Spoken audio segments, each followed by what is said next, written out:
A totally wild story went down in the castle on the Great Crumble Hill, where this beautiful girl Amber stood in front of a seriously built guy, the pain of her decision reflected in her eyes. That was Jim, her husband, who was looking at her with this intense hidden passion.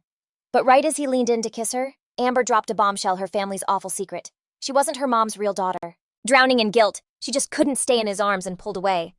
But honestly, Jim didn't seem all that bothered by her secret. He stepped closer again and gently tucked a stray piece of hair behind her ear. Amber was completely captivated, so lost in the moment she didn't even see it coming when he kissed her with so much passion. Jim was just so overwhelmed he couldn't think straight, and he pushed her back onto the bed. She was hit with a wave of pure terror when she saw him because she'd never seen anything like that in her life. He just kept kissing her, totally ignoring how. Totally desperate, Amber slapped a hand over her face to hide the tears from Jim. He was so not in the mood for her crying. Part of him wanted to make her regret ever lying, but somehow he held back. She knew if she didn't go through with this divorce, she'd just fall for him all over again and it would be game over. Jim was the emperor's nephew and the commander-in-chief of the whole army. Amber was a marquess's daughter and was known for being seriously stunning. One night, she decided to sneak into a huge ball her family was throwing at their castle. It was for some holiday she was totally banned from. When her mom spotted her there, she completely lost it and went off on her. As a punishment, Amber's mom locked her in a dusty, empty closet. After being stuck in there for hours and about to give up, she heard the lock click and he was standing in the doorway. Jim walked right up to Amber, and without a word, he gently took her hand and led her away. They ended up on a balcony with a view of a beautiful garden, but neither of them dared to break the silence. Jim looked at Amber and realized she was still so young, basically just a kid. But he had his own reasons for getting to know her. Deep down, he felt super awkward around her, and had no clue how to start a conversation. But then, shattering the quiet, Amber asked her savior what his name was. Jim was totally caught off guard by how much he liked the sound of her voice. He introduced himself, and told her a little about his life. But that was the last time they ever spoke. Years later, Jim became a huge war hero and was even given his own land in East Mason, complete with a majestic castle. After he was named a duke, Jim proposed to Amber and they got married. Amber was thrilled to finally be free from her parents and thought her destiny was right beside her. But things weren't as perfect as they seemed. One morning, Amber went to say good morning to her husband, but the duke's response was straight up cold. Jim just didn't get why she was there, or what she thought she was doing. Jim's harsh words felt like a stab to the heart, and Amber was too stunned to speak. The Duke told her she could do whatever she wanted, from redecorating the castle to throwing parties. However, he told her to just stay out of his way from now on, and with that, he stormed out of the hall.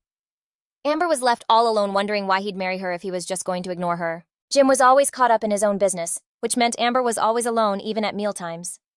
She kept wondering what was up with her husband, why he was being so cold, and if she'd done something wrong. Her spiraling thoughts were cut off by a maid who came in to announce that Amber's father had arrived. She felt a flash of happiness, but it wasn't because she was excited to see her dad. It was just because for a little while she wouldn't be totally alone. Marquess Morgan Elwa was sitting in the living room looking seriously ticked off that only his daughter came to meet him. Amber tried to make excuses for Jim, saying he was swamped with work, and that's why he couldn't greet the Marquess. Morgan wasn't buying it and made a few more snide remarks about the Duke. After he was done stroking his own ego, the Marquess handed his daughter a weird-looking bottle. He told her to slip it to the Duke to help with his performance on their wedding night. Amber was so confused about why she would need a sketchy bottle with who knows what inside.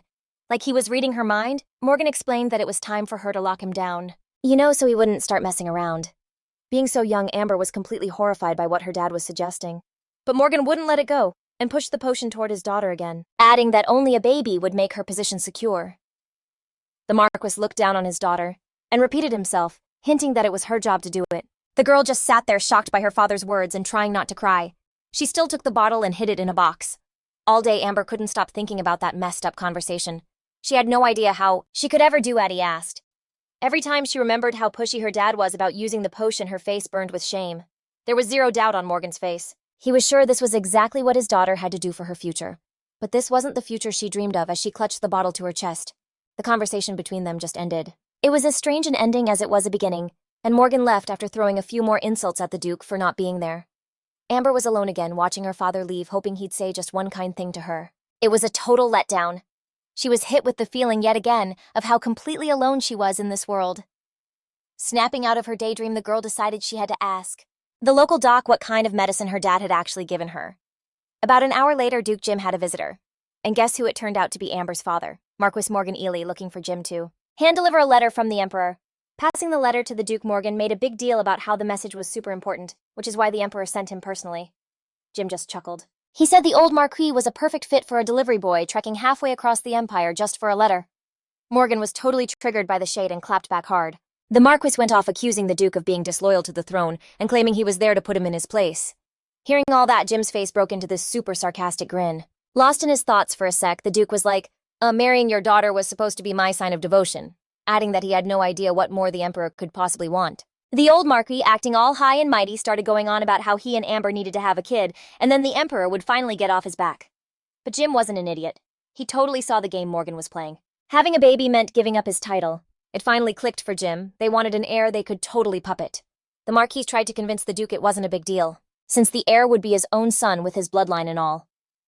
After thinking for a hot minute, the Duke replied that he couldn't really object if that's what the Emperor wanted, but then he also added that since the Emperor only cared about the bloodline, it didn't really matter who the mother was. Morgan literally shrieked at the Duke's words. He could not handle that level of disrespect.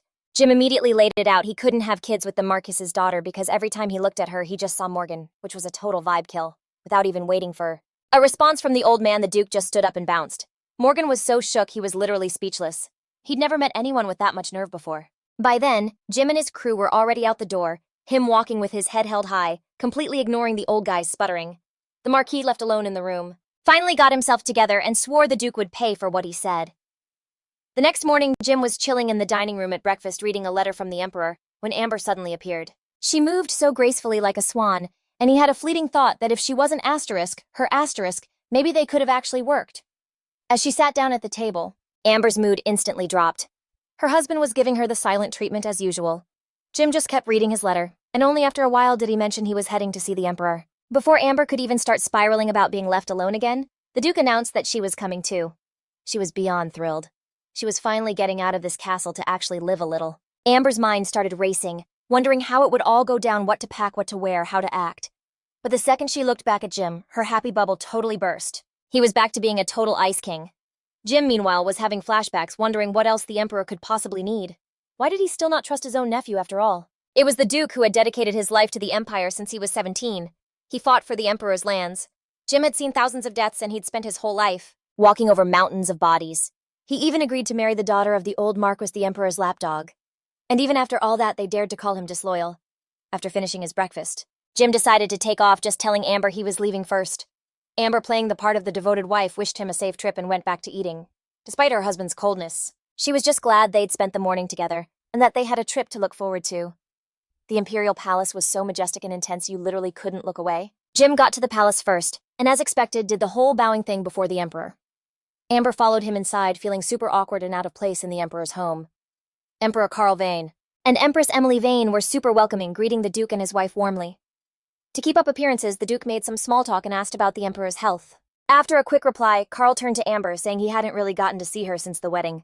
Amber thanked the Emperor for everything he'd done to make her feel welcome. Karl was legit thrilled to hear that, probably because he knew what a piece of work his nephew could be. Jim felt super uncomfortable listening to all this, but he couldn't say anything because it was his uncle. Amber kind of liked Karl. He was way more caring and polite to her than her own husband. Still, a little part of her felt his kindness was kinda sus. On that note, the Emperor and Empress pieced out, leaving the young couple alone. That night, the palace looked even more epic, but it also had this mysterious, almost creepy vibe. Jim and Amber walked into the dining room all freshened up, but even though they were married, you could feel the huge, awkward distance between them. Also at the table were the Emperor's kids, Jax and Alexandria. Even though they were younger than Jim, they acted all royal and stuff. Jim was being his usual quiet, brooding self. You could tell he just wanted this dinner to be over like yesterday. But the Emperor was in a surprisingly good mood, totally ignoring his nephew's vibe. And after a few sips of wine, he thanked them for coming to the palace. Emily jumped right in, telling her husband it was all because of Amber, and Karl was like, totally. He was just so stoked that his nephew married the daughter of his most loyal guy. I mean, I was flattered, but the second Karl brought up having a baby, my stomach just dropped. Jim definitely didn't miss the whole baby talk thing. He looked so confused, like why was his uncle so obsessed with it? And then he started talking back, his voice getting way louder. Jax and Alexandria looked totally stunned, like they'd never heard Jim use that tone before. But what the Duke said next completely blew everyone away. Jim asked to end his marriage with Amber. I was trying so hard not to cry, to not let anyone see how much that hurt. I just stared at the floor, balling up the fabric of my dress in my fists until my knuckles were white. But the Empress Emily saw me. I could feel her looking at me with pity. She turned to Jim right away and told him to cut it out, saying his jokes were going way, way too far. But Karl actually defended him, saying Jim probably didn't mean anything by it. Jim's reply was dripping with sarcasm, like, oh, of course you all misunderstood me. I was just trying to show how loyal I am to the Emperor. His uncle totally got the hidden meaning, and they both just sat there, the tension so thick you could cut it with a knife. I saw the Emperor's face getting all red. The Duke looked so smug, like he knew exactly what he was doing and what His Highness was trying to pull. The vibe at that table was beyond tense, and I swear I was the only one who was just completely heartbroken by all of it. I already wished I'd never come to the palace with him. Then out of nowhere, the actual heir Jax just shot up out of his chair, yelling for his dad. Every single person at the table whipped their heads around to look at him. He looked a little flustered, but started talking about the big Empire Day celebration that was coming up. The next day, there was this little party in the palace garden for all the high society types. The second I showed up, all these ladies swarmed me with compliments, obviously, trying to get on my good side. It felt so weird getting all that attention since I'm basically always by myself at the Duke's castle. One of them asked where I was living so we could hang out later. But I wasn't even listening anymore. I was totally lost in my head thinking about that horrible dinner. I kept replaying what Jim said about ending our marriage over and over. And every time I came to the same conclusion, he really truly didn't want to be with me. I was so deep in my own thoughts that I didn't hear her until a voice right behind me sent a shiver down my spine. It was my mother, Anna. Tall with that fiery red hair and a smile that never reached her eyes. She was putting on her caring mom act, which immediately put me on high alert because I know who she really is. And while everyone else was eating up this fake mother-daughter reunion, Anna kept asking how I was doing at the Duke's palace. I was so thrown by my mom's public performance that I didn't even realize everyone was just standing there staring at us like they were waiting for a show. Before I could even process it, Anna just kept talking. And then she dropped it that Jim and I should come over for a visit. My heart sank. How was I supposed to get my husband to come to my house when he literally just said he didn't even want to be married to me? Plus, the whole divorce conversation from last night was still ringing in my ears. I couldn't look at my mom, so I just mumbled something like, I'll try to see if that Duke can find some time in his schedule. In response, Anna grabbed my hand, squeezing it so tight it was a clear warning you don't have a choice. Her grip was insanely strong, but on the outside, she still had that same fake sweet smile plastered on her face. I pulled my hand away and said I'd just come to my parents' house by myself. I remembered when my little brother was born. After that, it was like I became invisible. To my parents, I was just a stain on their perfect family. Anna would punish me and find any excuse to tear me down for anything she even imagined I did wrong. I'll never forget the time she locked me in a dark room with just one tiny window, all for talking to a girl from a poor family. That was the day. She showed her true colors, her face just twisted with pure hate. I heard ungrateful brat more than I ever heard my own name, and saying sorry never made a difference. It never lessened how much she seemed to despise me. Looking back, it felt like Anna never even saw me as her daughter from the very beginning. And whenever I failed at something, it was the only time my mother seemed happy. She also wasn't above withholding food if she decided I'd done something wrong. Snapping back to the present, I made a decision. Even if things with the Duke were already a mess, I wasn't going to let my parents make it worse. I took a deep breath, gathered all my courage, and turned to my mother to say something. But she cut me right off. Anna put on this big show of being sad that the Duke couldn't visit, completely ignoring the shocked look on my face. She just kept laying it on thick. Some fake-sounding words about how busy Amber's husband must be. The girl still had no clue what to say to her mom, who totally used the moment to ask her daughter for a favor. She needed help getting her fan out of the carriage. Grabbing Amber's arm, Anna pretty much dragged her along. And of course, the second the ladies left, the ones who stayed behind started dishing all the dirt. The carriage was parked just off the road, so Amber and her mom had to walk a little. When they got to it, Anna asked the girl to help her get in. And just as Amber went to help her mother, accidentally kicked her, or so it seemed. She was so shocked her own mother would do that she screamed in pain and squeezed her eyes shut. The woman kept right on bullying her, saying what a shame it would be if a scar ruined her daughter's beautiful face. But as soon as Anna saw some servants walking by, she instantly flipped into caring mom mode and asked Amber if she was hurt. When Amber tried to stand up, her mom offered a hand, telling her to hurry and take it. Amber totally got why her mom was putting on a show for everyone else. She was the perfect marchioness and an ideal mom. But while Amber was processing her mother's act, the woman's face twisted with rage and with some serious cruelty. She hissed at her daughter to just take her hand. Anna loomed over her, looking at her with total disgust. Amber was trapped, so she took her mom's hand. The second Amber was face to face with Anna, she blurted out that she had no choice but to bring Jim to their house. Her mother just reminded her that she better play the part she was given and make it convincing. After all, that role was the only thing keeping her alive. After drilling her duties into Amber's head again, Anna bounced. That night, while waiting for Jim in his living room, Amber replayed the awful meeting with her mom, having no clue what to do. The silence was finally broken by a servant who noticed how wrecked she looked and brought her some chamomile tea. Taking a sip, Amber asked him if he knew when the Duke would be back. The servant couldn't say for sure and left, and Amber started to spiral, wondering if her husband would be mad that she just showed up. Lost in her thoughts, she remembered her mom's words again, that she had zero choice and that she and the Duke were required to go to her parents' house. Amber realized she was so done with this life and just wanted freedom to not have anyone dictating her every move.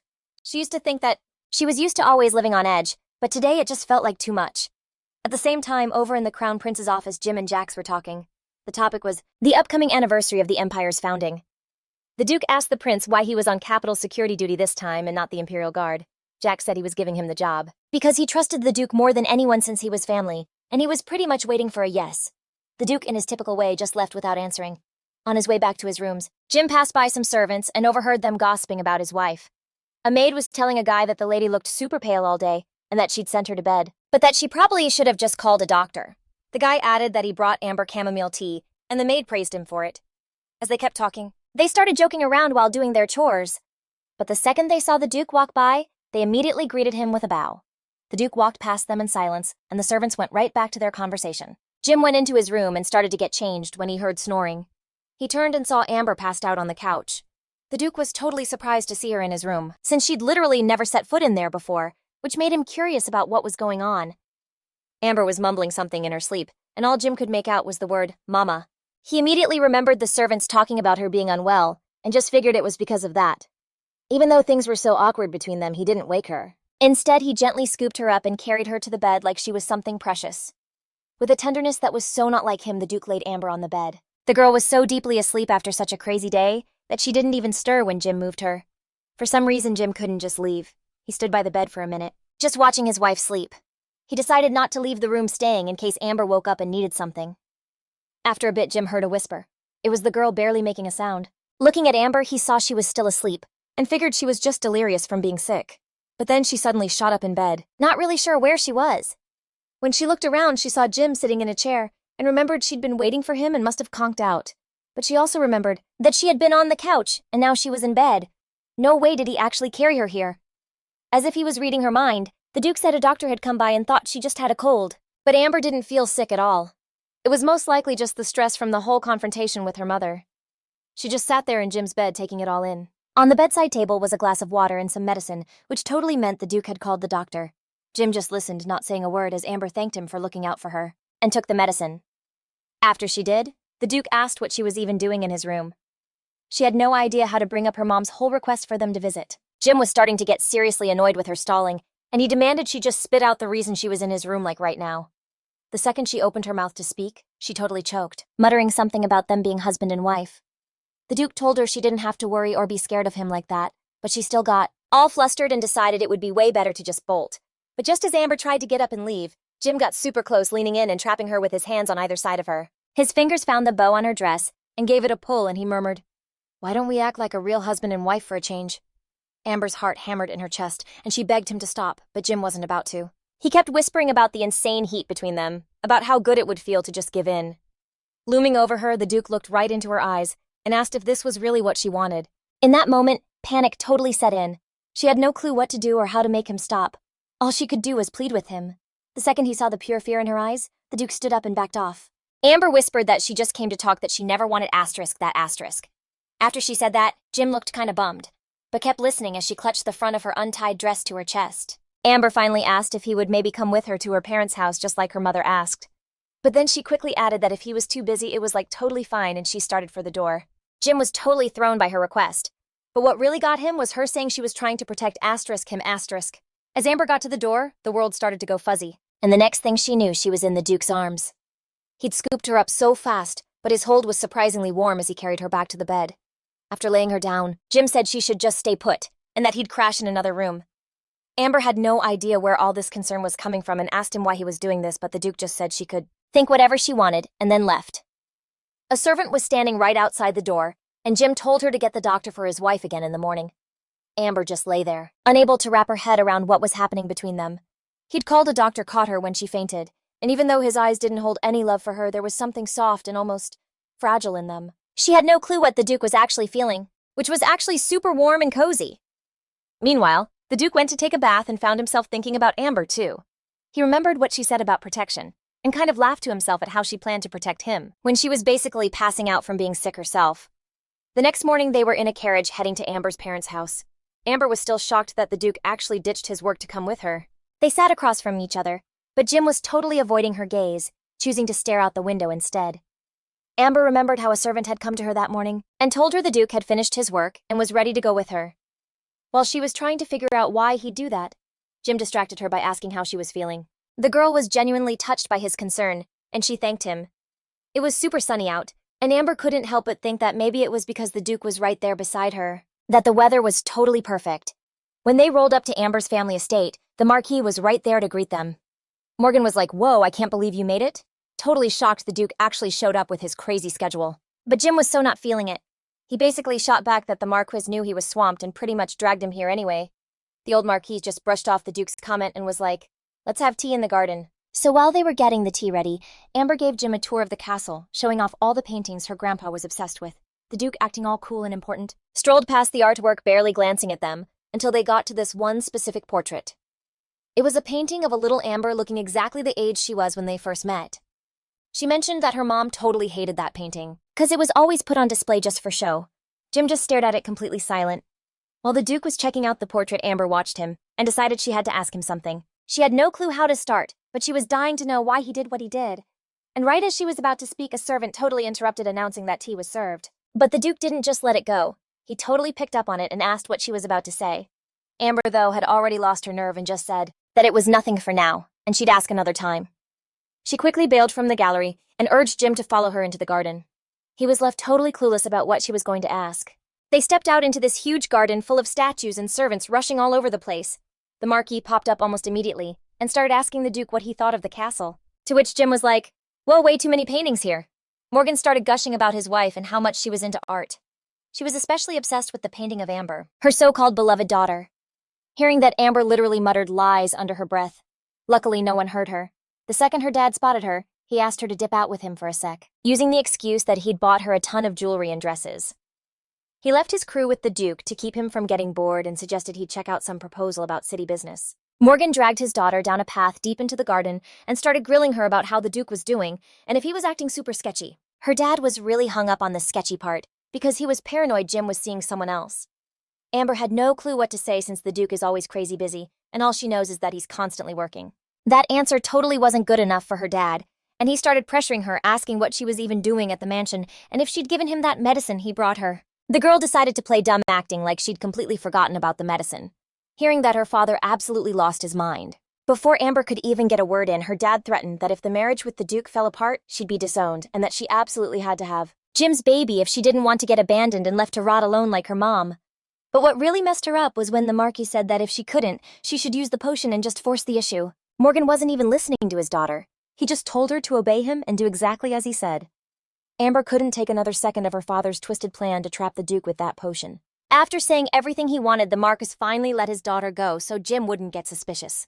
Amber bolted away from her psycho father as fast as she could with only one thought in her head. She had to ditch that potion like immediately. As he watched her leave, her father called over a courtier. He ordered the servant to get the potion and give it to Amber, but to do it on the down low so the Duke wouldn't notice. The Marquis, however, didn't see the Duke's advisor hiding behind the bushes, hearing every single word. Soon Jim and Amber got back to their castle and they both went their separate ways. The girl went straight to her rooms and started tearing the place apart looking for the potion, but she couldn't find it anywhere. She asked her maids if they'd seen the bottle, but the servants just looked, terrified that something of hers was missing and that they'd get blamed for it. One of them started making excuses, swearing none of the maids would ever dare touch anything in Amber's room. And then Jim just appeared in the room with this weird smirk, asking if they'd lost something. Amber was totally floored to see her husband. He had literally never come to her rooms before. And the one time he did show up, he'd just said he had a million things to do. Amber was so shocked she started stuttering, completely unable to form a sentence. But then the Duke pulled out that exact bottle right in front of her. In that second, it felt like the floor just dropped out from under Amber. She had no idea how that vial ended up in the Duke's hands. With that same smirk, he asked if she cared to explain where and why she had a bottle of sketchy love potions. The poor girl was speechless. She was totally terrified and confused, but the Duke just kept grilling her.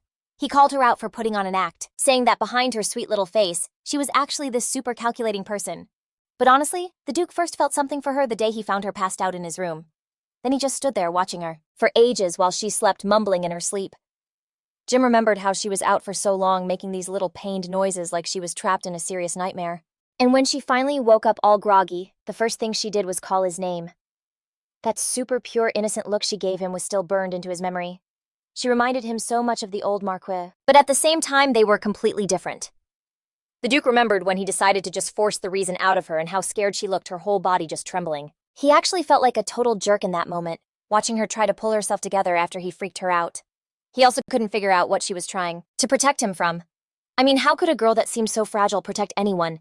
Even with the super weird vibe between them, she was the only one who made Jim feel this crazy mix of pity, guilt, and confusion. And it was seriously messing with his head. The day they went to her parents' place, the Duke met up with his advisor, who had secretly listened in on a conversation between Amber and her dad. The advisor wrote down some of what they said and gave the notes to Jim. After reading them, Jim was totally floored by how calculating his own wife was. The advisor also threw in his 2 cents, saying the Duchess was like a beautiful flower with some serious thorns, and that Jim shouldn't trust her. He warned that one day she'd totally turn on him. And with that, Jim took off, leaving the advisor behind at Amber's family castle. So the first thing Jim did was head straight to his palace and search Amber's room, where he found that exact same vial. He showed it to a local doctor, who was completely shocked. Turns out it was some kind of a love potion. But that wasn't all. The doctor also found some kind of narcotic mixed in, which made the potion super dangerous. The Duke was told that vials like that were making the rounds with some of the nobles. And that stuff is basically impossible to get. Jim almost laughed at himself for being so dumb for actually starting to trust this girl. He was snapped out of his thoughts by Amber, who was still trying to explain something, but it was all just noise. Jim didn't care anymore. He ripped off her mask, and honestly, he felt way better knowing that any tiny feeling he had for her was completely gone. The girl couldn't just let the Duke walk out like that. She ran after him, trying to make him stop. But with tears blurring everything, she tripped on the hem of her dress while running and almost ate it. She was literally begging Jim to believe her, swearing she was never going to use the medicine and was just running to her room to get rid of it. But the Duke just shut her down. He was so over her excuses, and whatever tiny spark of interest he had was totally dead. Plus, from that moment on, he had zero reason to even respect her. Jim's last words totally blindsided Amber, and any hope she had of changing his mind just vanished. Left all alone again, she was basically frozen. All she could do was stare at the closed door and just cry. Amber's mind flashed back to the first time the Duke showed up in her life, and how she saw him as her one shot at a better life. Mumbling something that made no sense, the Duchess fainted right by the door he'd just disappeared through. A servant came rushing to help, trying to get Amber to wake up, but the girl was completely out of it. She just kept whispering stuff like she was trapped in a nightmare. The Duke was already way down the hall, but he could still hear the servants freaking out. The next day, the girl just sat on the stairs replaying the whole awful situation from that morning. And the Duke's words. Ugh. She looked at her hands, swearing. She could still feel his when she'd tried to stop him.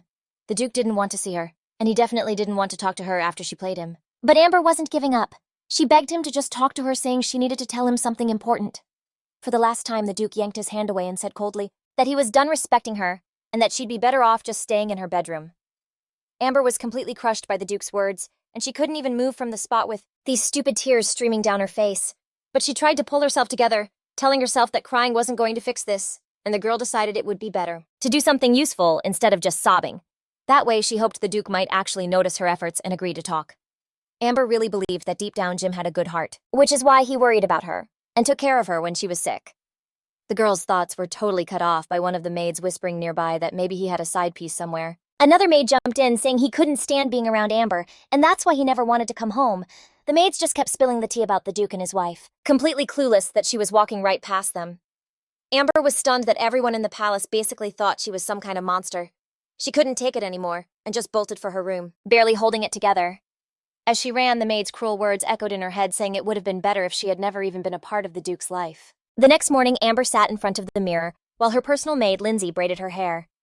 The girl decided to ask Lindsay if she had any idea when Jim was coming back, or like if he was even coming back at all. Lindsay, trying to calm her down, said that the Duke had been out late like this before, sometimes really late, and then trying to get Amber's mind off her sad thoughts. She asked about the girls' plans for the day.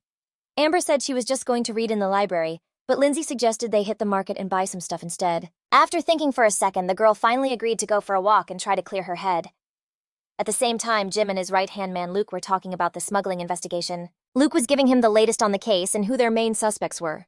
Jim was getting worried about the deals themselves and the people involved, so he told his guys to speed things up. It was also known that there was this huge organization making moves in the red light district. And get this, Amber's dad, Marquess Morgan Elwa, was mixed up in it too, and the Duke was determined to catch him and make him pay. Luke understood his Duke's mission, but warned him that the smugglers were practically ghosts, but he promised he'd try his best. Jim was ready to put everything into catching Morgan Elwa and whoever was behind him red-handed. The assistant silently took in all the Duke's orders and bowed respectfully. But he still had to say he was confused, like the Marquis would have to be a total fool to get caught taking risks like that. I mean, he has to know that if you're just a pawn in the game, you're going to get sacrificed eventually. Jim gave Luke a couple more instructions and told him to get going, but his assistant didn't seem to be in a hurry to leave. The Duke gave him a questioning look, waiting for him to spit it out. Luke hesitated for a second, then asked if the Duke wanted to put some guards on his wife, just to make sure Amber wouldn't hurt the Duke since she was raised by the Marquis for so many years. Luke's words totally pissed Jim off and he ordered him to get out. The assistant was shocked by the Duke's tone and asked him again, but that was a big mistake, because Jim got even more furious than he was before. Luke didn't say another word, just gave a bow and started to head out of the office. But right at the door, he remembered he forgot to tell the Duke about some trouble brewing back on his lands. Jim didn't reply. He just gave his assistant a totally confused look. Meanwhile, Amber and Lindsay were strolling through the town market when some random guy bumped into them. Then, like a second later, Amber saw another dude grab her maid from behind and slap a hand over her mouth. The Duchess was about to scream her head off, but the guy who'd bumped into her told her to shut up and come with him if she wanted her maid to be okay. But Amber totally screamed for them to let Lindsay go, so the guy slammed his hand over her mouth too. He ordered her to stay quiet in a much scarier voice unless she wanted to get hurt herself. Amber tried to get a grip, and her mind flashed back to when she was a kid to a bouquet of lilies of the valley. Her brother had promised he'd make her one for her wedding day. That was the whole reason they were in this part of the market, the spot where they sold those exact flowers. Her maid noticed her looking and asked if she liked them and wanted to get some. On a total whim, Amber bought a bouquet of the lilies, and it honestly made her feel a bit better. After they were done shopping, Lindsay suggested they find a spot to grab a snack. As they were walking through the market stalls, the maid mentioned that they probably should have gotten someone to help carry everything since their arms were full. And that's the exact moment those sketchy guys showed up right in front of them. So like one of them accidentally bumped Lindsay's shoulder, making her drop her bag of art supplies and fall to her knees. Amber totally rushed over to make sure she was okay. Lindsay was freaking out about her stuff everywhere, so Amber had to tell her to chill. But then she heard this guy's gross mocking voice. He got all up in their space, looking down at them like a predator. At the same time, Jim and Luke were walking past the market. The Duke caught something weird out of the corner of his eye and completely tuned out his assistant, who was going on about the vibe in the domain and some monsters on the border. Luke noticed Jim wasn't listening, looked over and was like, "Yo, what's going on over there?" Jim spotted the art supplies scattered on the ground, which was super strange, but he just pushed the thought away, turned back to Luke, and they kept walking and talking. Meanwhile, Amber and Lindsay were basically trapped by these jerks in an alley by the market. Amber tried to bolt, but no chance. The guy had her in a death grip. The next thing she knew, someone shoved the guy holding her from behind, and he went down, taking her with him. The hit sent the dude flying, and he smacked his head on the ground. And then the Duchess heard the sound of a sword being drawn. The guy got super mad, muttered a curse, and started to turn to see who decked him. Amber looked up too and was totally shocked when she saw her husband standing right there. Jim looked at her with this mix of sadness and anger, and asked what the heck she was doing there. He had already told her to stay in her room and not leave the palace. Amber tried to explain things to the Duke, but she didn't even know where to start. She was so freaked out that her mind went completely blank. Then it hit her that she'd totally twisted her ankle when she fell. Before she could even process it, Jim was by her side and scooped her up, which just left her even more speechless. A few seconds later, the Duke's assistant Luke showed up, and Jim told him to get a carriage now. He carried Amber to the carriage, set her inside, and then in a way that was so not him, asked if she was all right. After she gave a little nod, he turned to the maid and ordered her to get back to the palace on the double. Amber knew that if she didn't talk to him now, she might never get another chance. While Jim was giving the maid instructions, Amber was scrambling, trying to think of how to start a conversation so he wouldn't just shut her down again. And finally, she asked him if he'd been avoiding the palace because of her. She said she felt super guilty about that whole love potion incident, even though she never actually meant to use it on him. But of course, Jim didn't believe her this time either, and just said again that he wasn't wrong about her, and didn't trust a single thing she said. Amber looked at him with these super clear eyes, and you could just tell she had zero clue what was going on. That look really annoyed Jim, and he just dropped the bomb that he never wanted to marry her from the very beginning. Those words completely shattered Amber. She just sat in the carriage totally confused about why he would do that. But she still managed to tell him that she liked him, and had from the start. She thought back to when they first met, how he got her out of that dark room, and how they sat on the balcony. But the Duke's voice telling her she was mistaken snapped her back to reality. Jim just walked off, saying that her feelings were completely useless to him. Amber was left all alone again, totally crushed by her husband's words. A few days later, Amber went to the Emperor's palace for the Founding Day party. In the main hall, the Empress and her daughter found her acting all excited to see her. But then they immediately ambushed the Duchess with questions about the Duke. Playing it cool, she said he was just really busy, which was why she got there early by herself. She even told them that he hadn't been back to the palace since their last visit, which totally threw the Empress and her daughter for a loop. But like a second later, she was already making excuses for him, blaming it on all the drama with the monsters on the border. The Empress was super sweet to Amber, though, and immediately had her back, saying some girl time would do her good. Alexandria was really nice, too, and offered her some tea. Over tea, Amber checked in on the Emperor's daughter, asking how she was feeling since she'd been sick that morning. Alexandria promised the girl she was totally fine now, but then added she couldn't say the same for Amber. Ouch! Those words made the Duchess so awkward. She had no idea what to say, but luckily the Empress walked in right then. Emily invited them to the evening service if they were up for it. As she left, she mentioned some priests would be praying for moms-to-be and gave Amber this asterisk super asterisk obvious look. Walking into the temple, the Duchess saw a priest holding a cup and giving a speech that just made her feel all warm and fuzzy inside. Amber got in line to see him, but she was still wondering if this was the right move. But the second the priest looked at her, she just got this vibe and all her doubts disappeared. The Duchess went up to him and knelt down. Just then, the priest dipped his hand into a basin of holy water. He touched her head, said some words, and gave her a blessing. Amber was still kneeling there praying when a single tear rolled down her cheek. When he saw it, the priest gently asked the girl what was wrong. She just looked up at him completely speechless because how could she even start to explain the mess between her and the Duke? When the priest saw Amber's face under the veil, he actually recognized her and asked if she knew who he was, but he was a total stranger to her. She'd never seen him in her life. After blessing the Duchess, the priest let her go and started talking to the other girls. As she walked away, Amber looked back at the priest one more time trying to place him. So the Foundation Day party finally happened, and the first person to come up to them was the Emperor's son, Jax. He of course made a snarky joke about the Duke skipping the parade and figured that he was going to be a no-show for the party too, but the Duke shut that down. Jim, with a totally fake nice voice, said he couldn't possibly miss the big day. Right at that moment, they were brought drinks, and the Duke, needing to chill out, grabbed a glass of wine. After a quick sip, he added with a smirk that he could never miss a holiday this important to him. Totally ignoring the Duke's sarcastic vibe, Jax announced it was time to dance and asked his sister. Alexandria was thrilled since she absolutely lived for dancing. Jax took his sister's hand and led her to the center of the huge ballroom. Watching the brother and sister dance made Amber really want to dance too. She tried to get the Duke's attention, but he was totally lost in a conversation with someone and didn't hear her. She tried to call him again but knew it was pointless. That lonely feeling washed over her again. She just stood there watching the dancing couples who were a world away from her reality. The Duke bailed on the ball and went to the balcony to be alone, because he was so over dealing with people.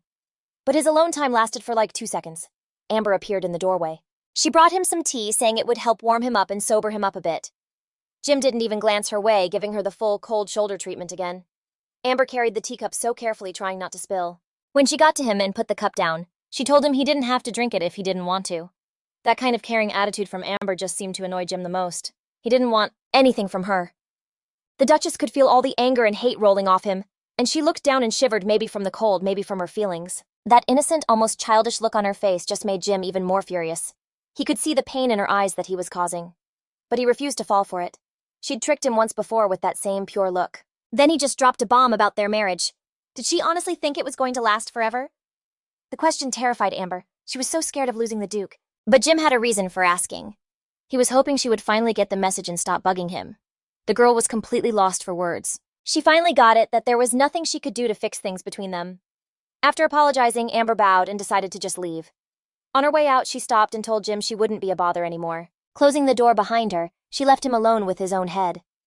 After Amber was gone, the Duke couldn't figure out why her words were messing with him so much, and why he couldn't get her off his mind since he supposedly didn't even like her.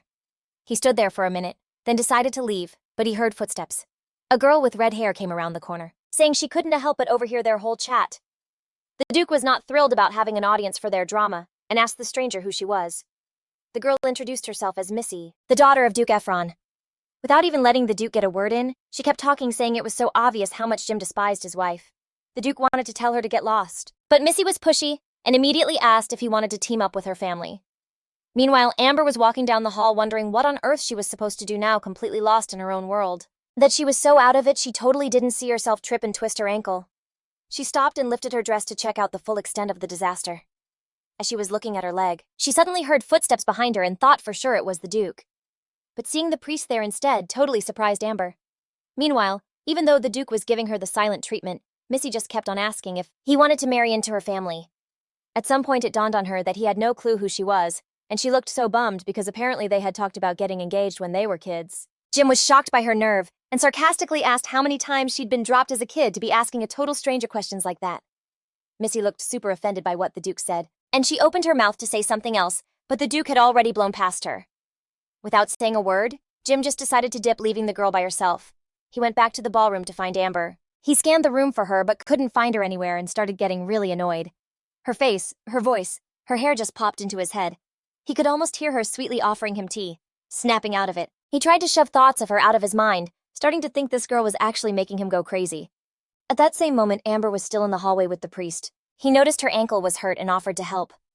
Before Amber could even say anything, the priest leaned down toward her leg to get a better look. Gently taking her leg, he started whispering something. After that, he said he was pretty good at healing using holy power. After doing his thing for another moment, he let go of Amber's leg and stood up. The Duchess carefully put her leg down and tried putting weight on it, and to her total shock, the pain was gone. The priest, saying he was glad he could help, said goodbye to Amber and was turning to leave when she just had to ask if they'd met before. The question made him smile like he'd been waiting for her to ask it. The Duchess was confused about what he was so happy about, and that's when the priest dropped the secret on her, that he saw her when she was just a baby, which is why she didn't remember him. She was shocked that he still remembered her. The priest also said that when he saw her, he was 15 years old, and that he looked so young now because he uses holy power. Everything the priest said was blowing Amber's mind.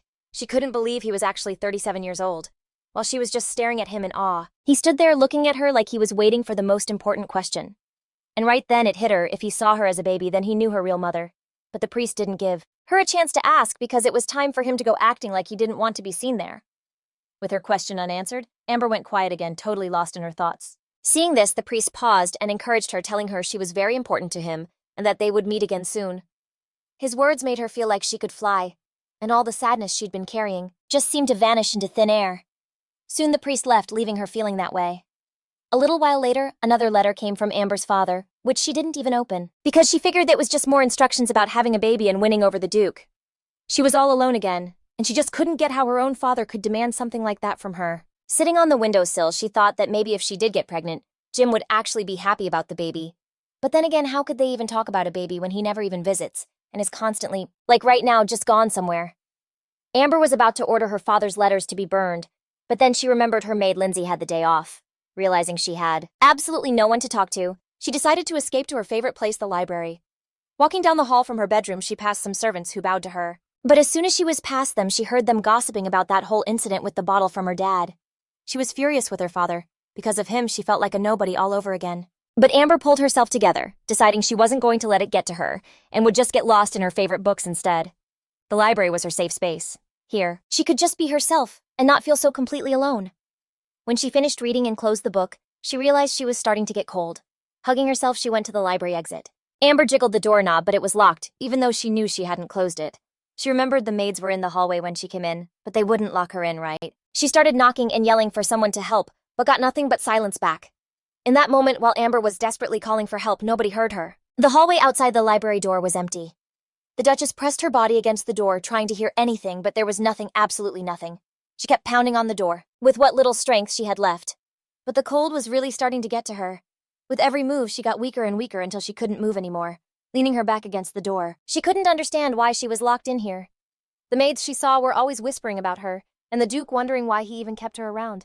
Did everyone in this house really hate her that much? But then Amber thought about the Duke and figured he would definitely notice she was missing. You know, if he ever came home. After that, everything was like a total fog. She couldn't tell if it was a dream or real life, but then Jim was actually there. It felt like Amber was lost in some kind of dream. One second she was walking with the Duke arm in arm, and the next she was all alone in that freezing room again. She could kind of hear Jim's voice and some other guys in the distance, but their words were just a muffled blur. Ugh. Amber squeezed her eyes shut, convinced this had to be another messed up dream. But when she opened them again, the Duke was right there leaning in and asking her, all concerned, how she was feeling. Amber was totally shocked to see Jim right beside her. He explained how he'd found her in the library, and that thanks to Lindsay, he knew the other maids had locked her in there on purpose. The Duke pulled his chair closer to her bed and asked what she wanted to do about the girls who did this to her.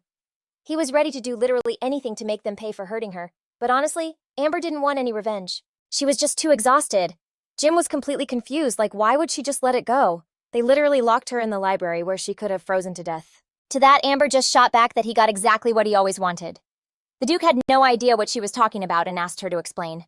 Amber mustered up the last bit of her strength and told him this was what he wanted all along, for her to just disappear and get out of his life.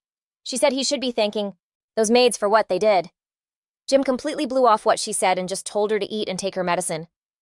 As he passed her the soup, their fingers brushed, and for a second the Duke felt this weird spark of warmth.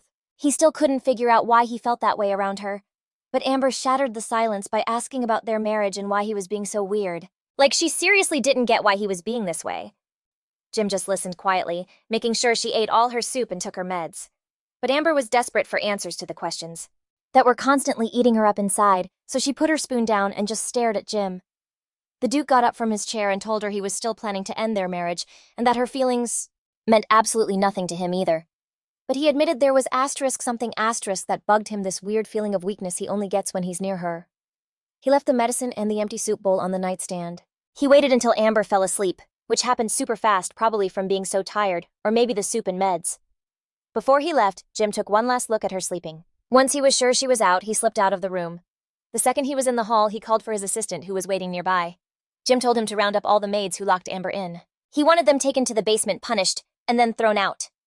Luke took the orders, bowed, and went to find the maids. Jim was absolutely livid about what they'd done. He was dead serious about making them pay.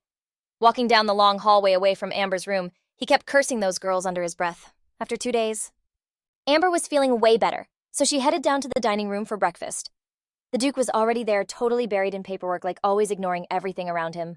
Walking into the dining room, Amber noticed a bunch of new maids who were being super respectful. They were bowing, saying good morning, and not whispering behind her back.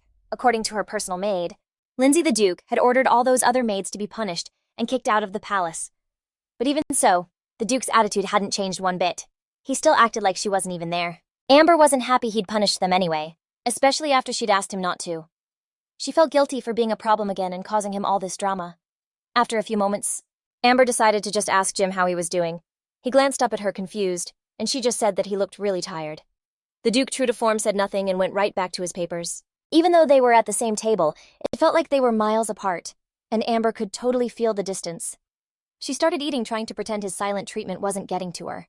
The Duke was trying to focus on the documents his assistant brought him that morning.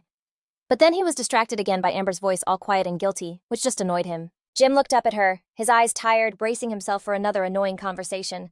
But Amber took a deep breath and asked him when he was planning to divorce her. The question totally threw him for a loop. He shot back sarcastically, asking if she was that desperate to run back to her father. Amber was so confused by his attack and tried to explain herself. But the Duke wasn't about to trust her. He made it crystal clear that he didn't trust her and never ever would. Amber already knew how Jim felt about her, but hearing the words still felt like a punch to the gut. All he saw when he looked at her was her father's daughter, a lying traitor. Jim brought up the potion again, reminding her how she tried to trick him, and that nothing could ever change how he saw her.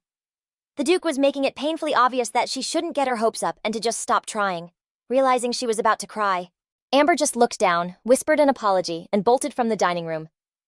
Jim was relieved to finally be alone so he could get back to his work, calling for a maid to come clear her place. Amber practically bolted from the dining room. But for some reason, the Duke watched her go and felt this weird twinge of sadness. The next day was super sunny, like it had this special kind of magic in the air. Amber was just chilling in her room, waiting for her maid to come help her get ready. When Lindsay finally showed up, Amber saw she was holding a bouquet of flowers. Lindsay had brought fresh ones to replace the old wilted lilies of the valley. She arranged them in a vase and held them out for Amber, but she was so down she didn't even react. When the maid asked where to put them, Amber just gave a lazy point toward the table, barely interested. Lindsay was trying super hard to pull her mistress out of her funk, suggesting they go for a walk in the garden. Honestly, Amber didn't even feel like moving. But she agreed to go outside anyway. The maid kept chattering away, trying to distract her, but Amber was totally lost in her own world. Through the haze of her thoughts, Amber vaguely heard Lindsay suggest gardening to take her mind off things. But she just shot back that the butler could deal with it, adding that she wasn't even sure she'd still be here by spring. All of a sudden, some maids popped out from around the corner, and the second they saw the Duchess, they dropped into these deep bows. They didn't even look up until Amber was completely past them, which just made her feel awful. She never wanted anyone to be scared of her.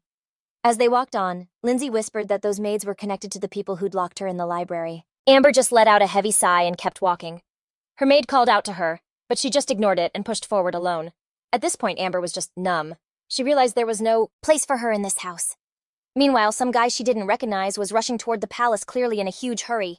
It turned out to be that priest from the founding celebration. He moved toward the palace fast, like he was desperate to see someone, but also trying not to be seen. By then, Amber was back in her room with her maid fixing her hair. A servant came in and announced the Duchess had a visitor. Amber was surprised she couldn't think of who it could be, but a part of her was just praying it wasn't her father. Walking into the living room, she was totally racking her brain, but then she was actually pleasantly surprised. Standing there was the priest from the founding festival. He told her he'd come because he was really worried and wanted to talk. He also mentioned that Lady Alexandria was worried about her too. It felt so good to hear that. Amber had totally forgotten what it felt like for someone to actually care. After they chatted a bit more about the Emperor's family, the priest could see the sadness in Amber's eyes, trying to figure out why he asked if he could say hello to the Duke. But the girl answered like she was on autopilot, saying he wasn't at the palace. He was busy as usual. The priest didn't say anything, but it was like he totally got it. The Duchess, playing the part of a good hostess, invited him to sit down for some tea. As they settled onto the sofas, Amber thanked the priest for coming all this way to see her. In response, he told her it was his pleasure, then asked what was making her so sad. The priest admitted that seeing her so down was making him feel uneasy too. Amber was floored. No one had ever talked to her so gently, let alone actually been worried about her. Trying to comfort her, the priest told her she looked so much like her real mother and that he was actually there the day Amber was born. He then held out his hand and told her to take it. Amber hesitantly reached out her own hand to the priest. The second their hands touched, something totally magical happened. A bright light started pouring from where they were connected, flooding the whole living room and just getting brighter and brighter. In that instant, a warmth spread through Amber, making her feel calmer than she had in forever. The priest just smiled and reminded her that he had the power to heal. He explained that she was the very first person he ever saved, and that's when God granted him his divine power. Her mother had called for him at the birth, and the first blessing he ever gave was for the baby, to be the happiest person in the whole world. Amber pulled her hand back, and the priest asked if she was happy now.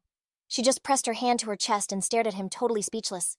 The girl had no idea what to say. The priest saw her hesitation and said that if she was unhappy, then it was his fault. Then he started pulling something out of his pocket, saying he'd been wanting to give this to her for a really long time.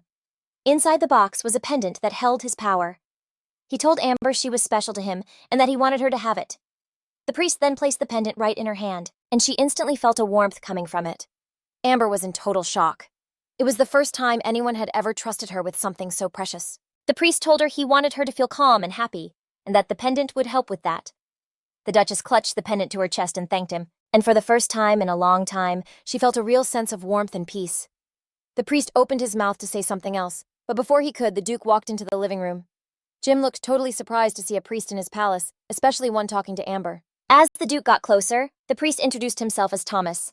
But even though Thomas was being friendly, Jim was completely cold and immediately demanded to know why he was there. The priest, still being super kind, explained that Crown Princess Alexandria had sent him.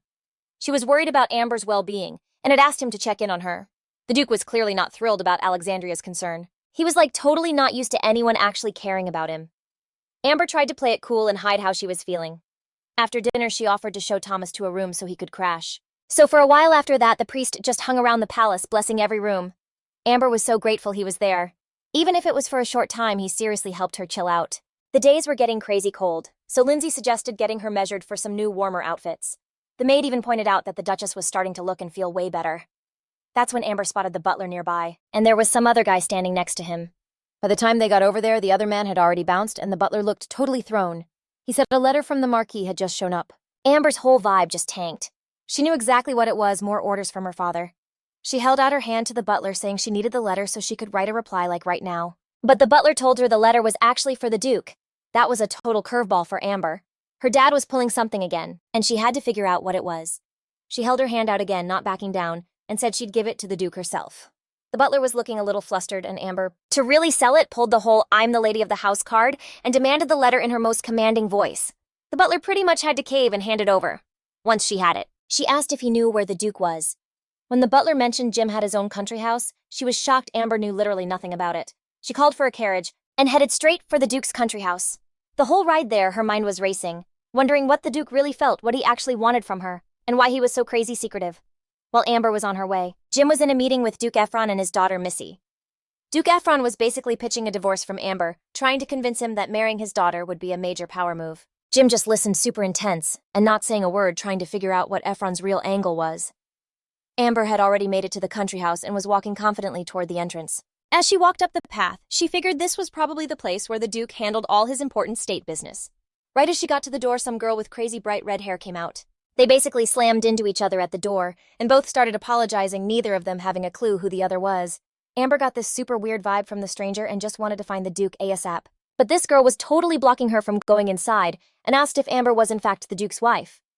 The Duchess, feeling just as awkward, confirmed that yeah, she was the Duke's wife, and tried to place if she'd ever seen this person before. The girl introduced herself as Missy Duke Ephron's daughter, and then with a total attitude asked Amber what she was doing there. Amber was floored by her nerve talking to a duchess like that. Pulling herself together, Amber said that this was the Grand Duke's house, and demanded to know what she was doing there.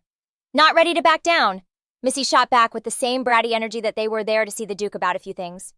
Also, Duke Ephron's daughter had zero intention of letting Amber inside, explaining that the Duke was in the middle of a super important conversation with her dad, and then twisting the knife. Missy added that she just knew Jim was thinking about ending his marriage with the Grand Duchess.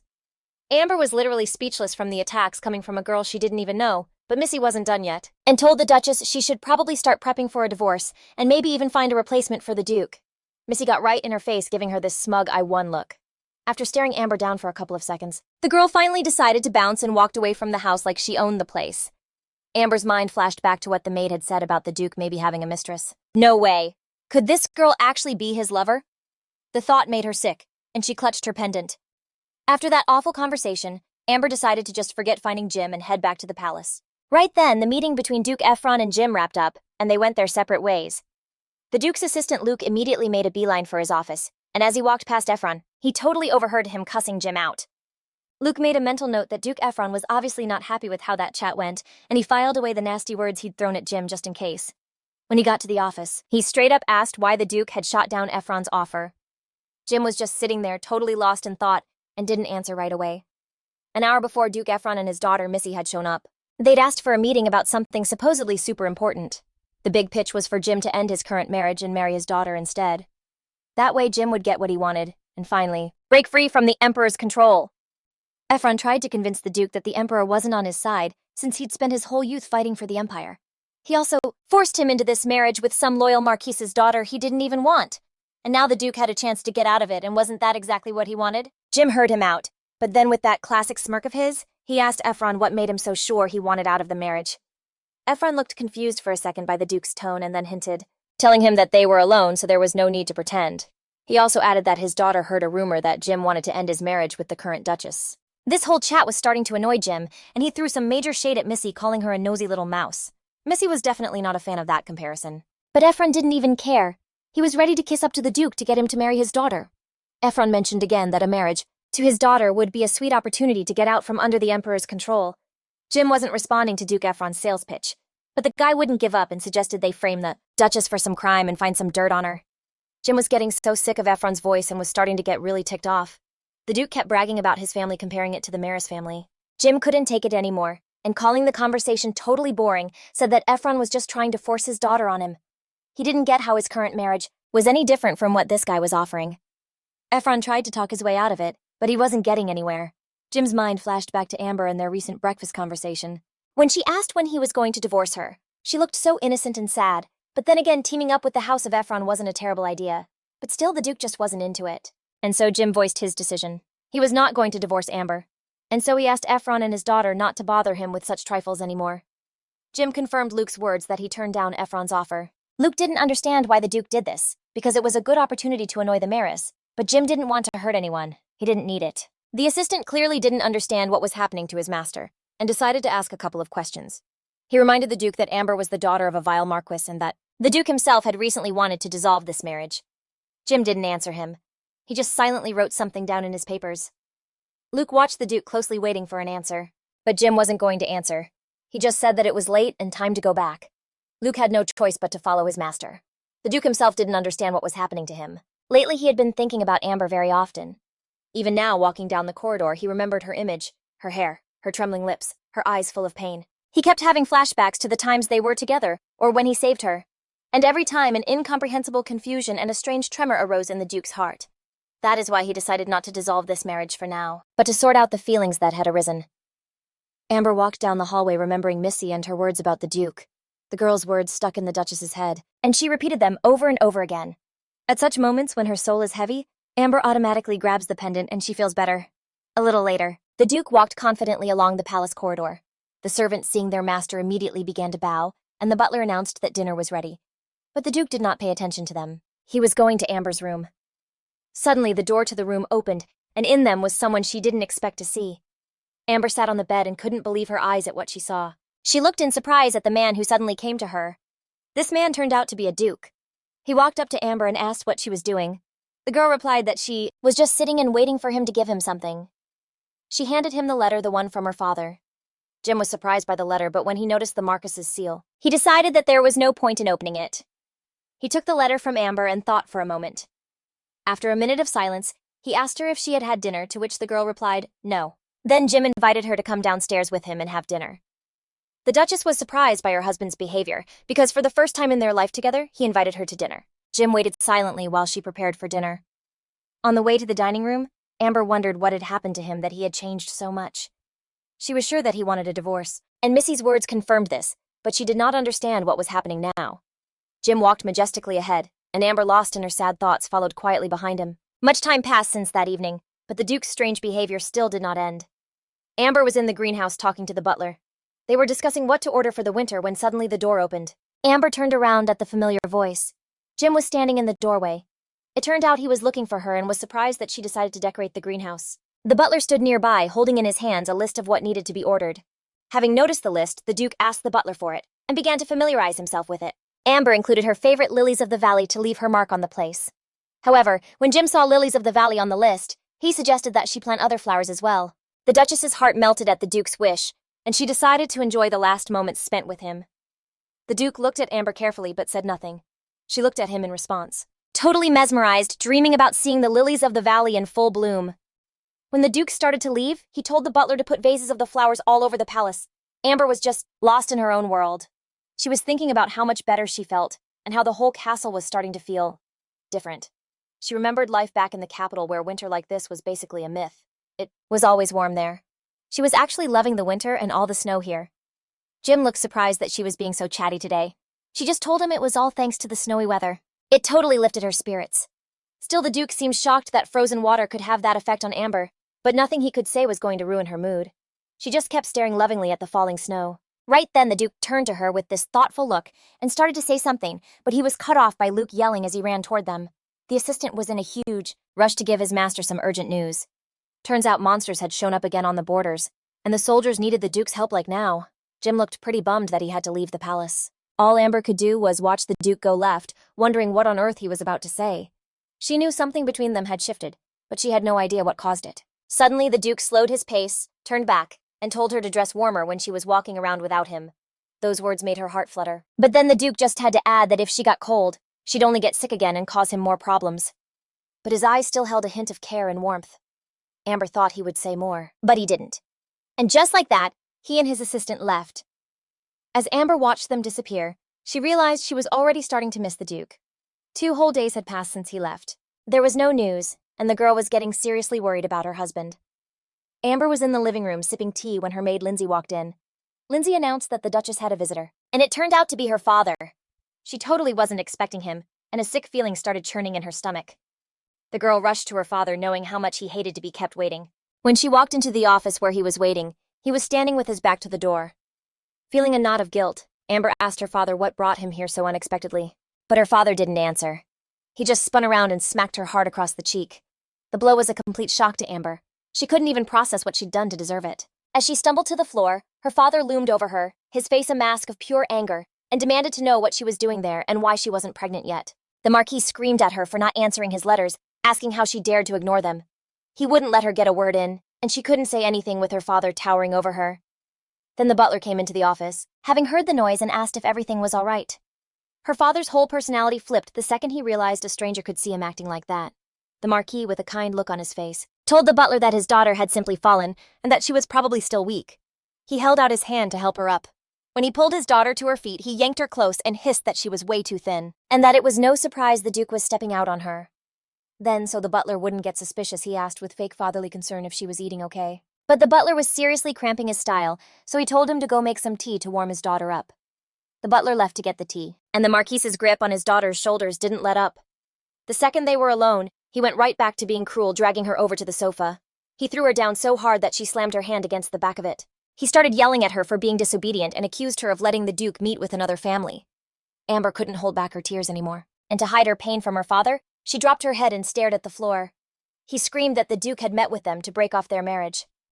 The girl whispered that she already knew about their meeting, which made her father even more furious, and he grabbed her by the collar of her dress.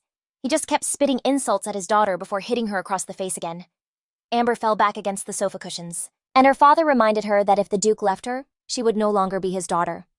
But she didn't care.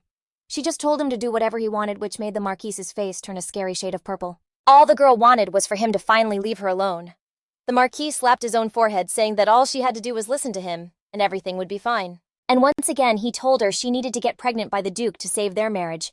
But Amber shot back saying she wasn't going to have a child against her will or the Duke's. The fact that his daughter actually talked back sent him into a rage, and he hit her again. By now, Amber's face was covered in deep, painful scratches. The Marquess finally seemed to realize what he'd done, and what would happen if the Duke saw her like this. After all, he was still a man and she could easily get his attention, and her father didn't care. How she did it, whether on her own or with some kind of potion. Amber was so overwhelmed with sadness she didn't even have the strength to answer him. All she could think was that it was a complete tragedy to share the same blood as this man. After her dad was gone, the maid walked into the office and totally freaked out when she saw Amber's face.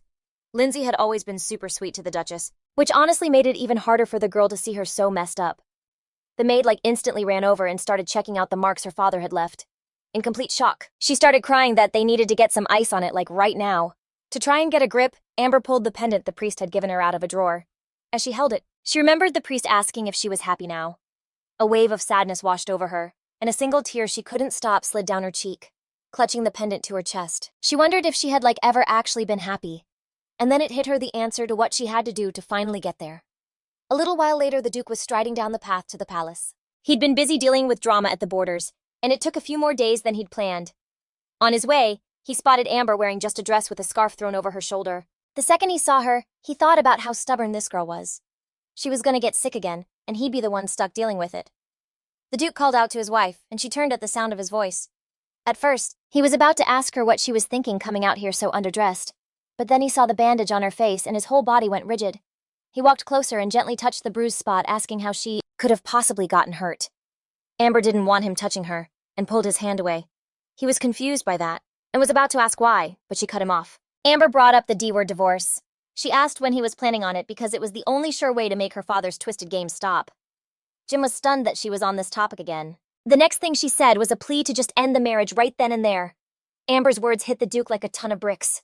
In that moment, Amber's life flashed before her eyes, living with her father, her stepmom, and her brother. All she ever wanted was to be loved, to be seen, but nobody in that house gave a crap about her. Then one day, he the prince crashed into her life and took her away, giving her this tiny spark of hope for something better. They got married and lived happily ever after. But yeah, that was just a fairy tale. Real life was so not like that. No love from her husband and zero care from her parents. For the past few days while the Duke was gone, she'd been mapping out her next move. Amber knew the longer she stayed with him, the deeper her feelings were getting, and to make the heartache stop, they had to end it. But the Duke just told her that the final call was his to make.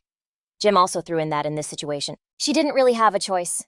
Amber, fighting back tears, told him it didn't matter when since he was going to do it anyway, but the Duke just wrapped her up in his coat. Seeing her heartbroken expression, he asked what made her come to a decision like that. Amber, without missing a beat, said she'd always been in his way, and that he'd told her a million times he didn't want to see her. But the Duke wasn't even listening anymore. He was peeling the bandage off her cheek to get a look at the wound. A jolt of pain made her cry out, and she covered the spot with her hand. The Duke got seriously angry and started demanding she tell him who did this to her. But Amber clammed up, so Jim shot back that he'd figure it out himself using his own methods. He was unbelievably mad, but he couldn't figure out why. Was it because she didn't trust him, or because someone had hurt her? The girl ran to catch up with the Duke, begging him not to torture or grill the servants, because they didn't know anything. She gently took his hand, trying to get him to stop. Jim gave her a questioning look, and Amber asked what he would even do if he found out the truth. Then, with so much sadness in her voice, she added that it's not like he actually cared about her getting hurt. Jim was speechless, but all he could say was that her injuries did worry him. This totally threw the girl for a loop because he had never cared about how she was doing before. Jim couldn't stand to look at this sad, innocent girl for another second. He just turned and left without a word. Amber had no choice but to go after him. Back in her room, the girl was getting cleaned up, and Lindsay helped her use makeup to hide the marks. She thought about the conversation with Jim in his office just a bit ago. Amber had asked him again why he wouldn't just give her a divorce if that's what he wanted, but he still wouldn't give her a straight answer. Lindsay and the Duchess walked down the hall talking about getting ready for the priest's visit. Amber also brought the pendant that Thomas had given her. She was going to him for help with this whole messed up situation, hoping he could help her find some peace. On their way to the carriage, two of the Duke's soldiers stopped them. They told her that by order of the Duke, they were her new bodyguards and would be going with her. Amber was completely shocked by this move from Jim. The soldiers just said they were there to protect her from anyone who might try to hurt her. From his office window, the Duke watched the carriage pull away, making sure that the soldiers were following it. Jim had finally questioned the servants, and they caved, admitting the Duchess had only one visitor that day. That visitor was the Marquess Amber's own father, and the Duke just couldn't wrap his head around why a father would do that to his own daughter. Just thinking about the Marquis made him want to punch something, his fists clenching so tight. while he was stewing over this whole situation. So Luke rolls into the office. He's got this major tea to spill for the Duke, something that's been bugging Jim forever. Luke found out Amber isn't her mom's biological daughter and slammed a doctor's note on the table as proof. Jim reads the doc and it hits him the girl isn't a legit heir, which is like a massive deal in their high society world. The mayoress totally played them marrying his daughter off to a duke while hiding this huge secret from the emperor and everyone. And just like that, Jim remembered her sad, pained expression all over again. The duke's assistant was freaking out saying this was a total scam marriage and that whoever was responsible had to pay. But the duke just stayed quiet, his mind racing trying to figure out what to do. Luke kept pushing saying Amber had to be punished for lying too, but Jim's mind was already made up. Without saying a word, the duke just straight up burned the doctor's report. He also told his assistant this info was staying between them, period. As the last piece of paper turned to ash, he ordered him to destroy every single thing related to the case. Luke was just like totally shook. He had no clue why the duke would do that. But Jim wasn't paying any attention to his assistant's protests. He'd made his choice. Meanwhile, Amber had just shown up at the temple to see Thomas. She was walking up the steps with soldiers following her every move, basically her personal security detail. The girl was about to tell them she could go on her own, but the soldiers said it was a direct order from the Duke. But Amber insisted, saying it was perfectly safe and they weren't needed. What could they do? The soldiers just waited outside the temple. Right before she went in, the Duchess heard them talking about posting a guard right at the temple doors. As she opened the door, she thought to herself that being watched all the time was so draining. The second she stepped over the threshold, some kid she'd never seen before ran up and said hello. He was maybe 10 years old and probably worked at the temple. He grabbed her hand and said that they were already waiting for her. But Amber hadn't told anyone she was coming, so she was starting to get a little creeped out. She asked who was waiting, and the kid just said that Thomas was waiting for her. When they got to the main hall, a priest was already there waiting. The boy announced that he'd brought the long-awaited guest. Amber asked Thomas how he even knew she was coming. He told her he knew because of the pendant. After he said that, she automatically touched the necklace, which felt warm. The priest explained that his power in the pendant helps him sense when she's near even from far away. He also said he had a pretty good guess why she was there. She needed help. The girl looked at Thomas with her sad eyes, feeling a wave of relief that someone finally understood. To keep the conversation going, he invited her to sit down for some tea. The boy who met her said his goodbyes and wished her good luck. He was practically beaming with excitement that he got to meet the important guest. Amber was charmed by the kid and wished him luck right back. While they were saying bye, Thomas was already pouring tea for them. After she sat down on the sofa, the priest asked what was bothering her so much that she'd travel all this way to see him. So Amber just laid it all out there, telling him everything about her situation with the Duke. And he just listened, really listened. She admitted she wanted to stop loving Jim and just be free. But lately he wasn't giving her a chance, always hovering around and giving her this weird, intense attention. When she finished, Thomas said he couldn't even begin to imagine the kind of sadness Amber had been through. Hearing that didn't scare her, though. She felt better just for having said it all out loud. Thomas said he couldn't magically erase her pain, but he could use his power to help with a few things. But the look on the priest's face told her that this help was going to have a price tag. Still, she was in. She was ready to do anything to get out of this mess, and Thomas agreed he'd help as much as he could. When Amber got back to the palace and walked into her room, Jim was just standing there. It totally caught her off guard, and she asked him what he was doing in her room. Jim had his back to the door and spun around the second she spoke. With this fake little smirk, he walked right up to her, giving her this super intense look. After a few seconds of heavy silence, his whole expression shifted, and he asked her if it was true that she wasn't the mayoress's real daughter. The question hit her so hard she dropped the box with the pendant. It made a loud thud when it hit the floor, but it didn't open, which the girl was super thankful for. She really didn't feel like explaining the pendant to the Duke. She just looked at Jim and confirmed it was true, which seemed to shock him even more. He got this weird look on his face when he heard the truth about her. I mean, she wasn't a legitimate heir, and she hid that secret because it would have totally wrecked her value as a bride. Amber thought this was the perfect opening. She started thinking about divorce again because a secret this big is a pretty solid reason to end a marriage. The Duke just listened to her in complete silence. She stood right in front of him and kept talking about it, and he just kept listening without saying a thing. When she finally finished, he asked her, "Where would you even go if we divorced?" He touched her cheek and said that going back to her family wasn't the best plan. Getting even closer and looking right into her eyes, he finally revealed the decision he'd already made. There would be no divorce, and she was going to pay for deceiving him. Turning away from him, Amber asked why he was doing this, why he wasn't letting her go. And the Duke reminded her that despite his attitude towards her, she liked him. Without giving her a chance to answer, he kissed her passionately on the lips, which she didn't expect. This kiss was very hot and at the same time gentle. He grabbed her by the back and hugged her even tighter. Despite the fact that the girl asked to stop the Duke without paying attention, pushed her onto the bed. Amber didn't understand what was happening, why Jim was acting like this, and why he was now pressing her tightly to the bed. The Duke was overcome by a passion that arose for the girl whom he had recently hated. He kissed her neck tenderly and passionately while simultaneously exposing her breasts from her dress. Pulling her dress down to her waist, he literally dug into her body, pressing his chest against hers. Amber lay on the bed naked, feeling sick about what was happening. And through her tears, she begged him to stop. Jim broke off the kissing, noticing the tears on her face, and brushed one of them away with his hand. Confusion overcame him, and he pulled away from the girl and walked away. Amber was overcome with horror at what was happening and was unable to move for a moment. When the Duke left, she sat for a long time, without moving, and thought about why all this had happened. After what happened, Jim did not come to her room for several days. Lindsay brought her food to her room because she didn't want to go downstairs. But Amber wouldn't even touch her food. She had zero appetite. The Duke basically doubled the guards watching his wife, pretty much expecting her to make a run for it. She didn't eat a single thing all day. Amber thought forever about what the Duke said, wondering if maybe staying in the palace was actually the best move. Still, she knew for a fact that Jim hated her. So then, why was he acting all possessive and not letting her go?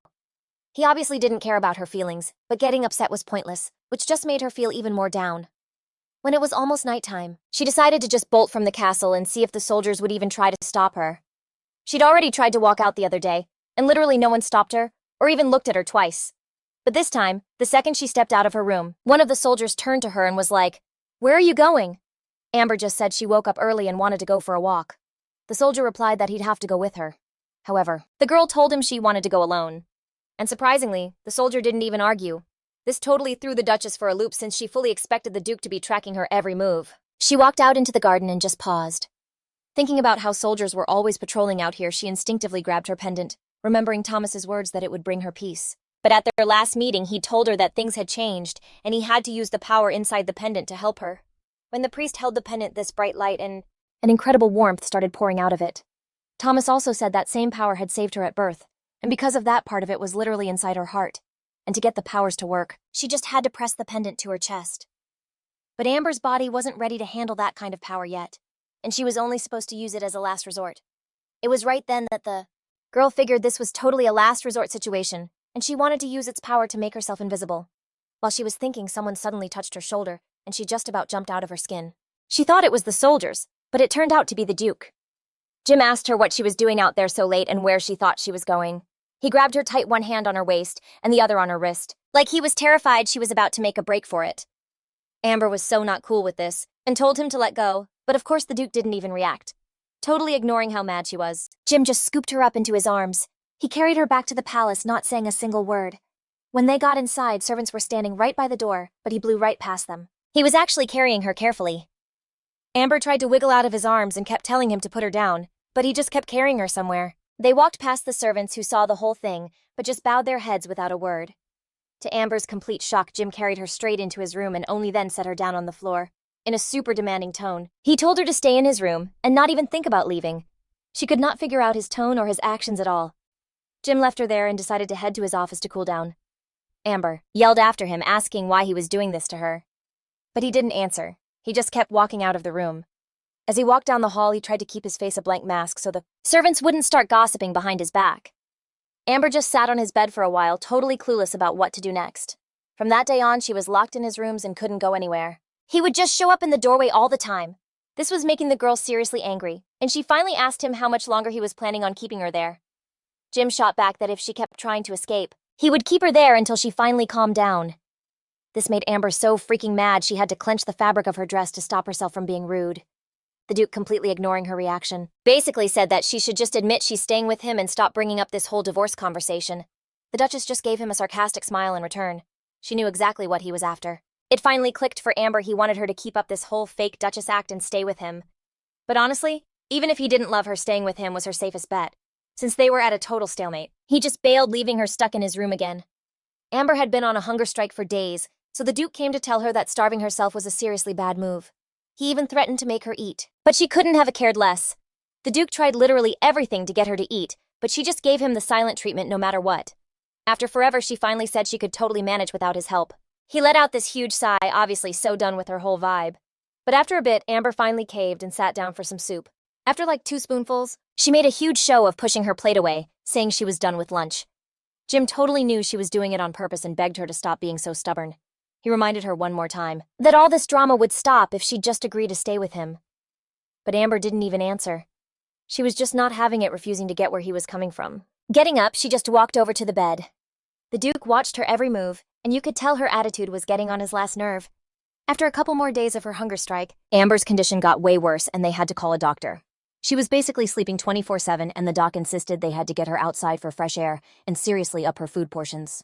After a beat, he added that for her to get better, she needed zero psychological stress from anyone, the whole time she was out of it. He stayed right by her side, blowing off all his important Duke stuff. Her sleep was filled with delirious muttering again, and her condition was seriously freaking him out. While she was passed out, he started talking to her, begging her not to leave him. He held her hand, wishing she'd just tell him what was wrong and look at him the way she used to.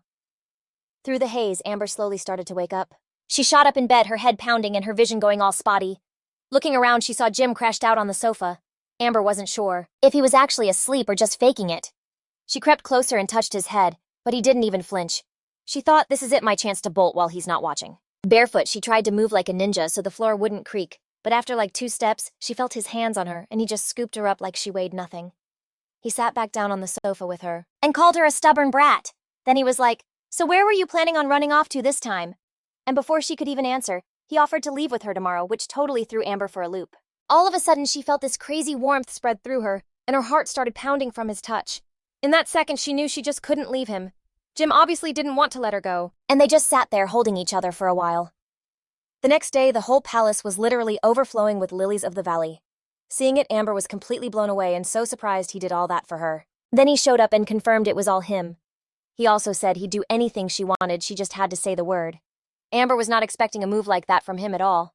But honestly, it wasn't enough for her. She didn't just want stuff. She wanted a real life with peace and love, to love someone and be loved back. The girl picked a little sprig of lily of the valley and got lost in a daydream for a couple of seconds. She pictured them having a real family one day with 2 kids. But she knew their dreams were on totally different planets, and she just couldn't deal with that. So Amber decided fine, she'd play his game. She turned to the Duke and told him she'd stay, that she wouldn't bring up divorce anymore and that she'd obey him. The Duke was clearly thrilled with her answer and gave her this big genuine smile, but inside she promised herself she would just keep playing the part of the loving wife. Luckily, it wasn't that hard since a tiny part of her still had feelings for him. She decided to use those feelings to make him let his guard down and distract him from her real plan, which was to ditch this place for good. Even the servants noticed the change, whispering about how the Duchess was practically glowing and how the Duke was spending way more one-on-one time with her. That evening before dinner, Jim was doing his usual work stuff with his assistant. He was deep into reading a letter when Amber walked into the dining room. As she came in, Amber said hi and complimented him on how hard he'd been working. The Duke was all smiles back at her and invited her to the table, saying dinner was almost ready.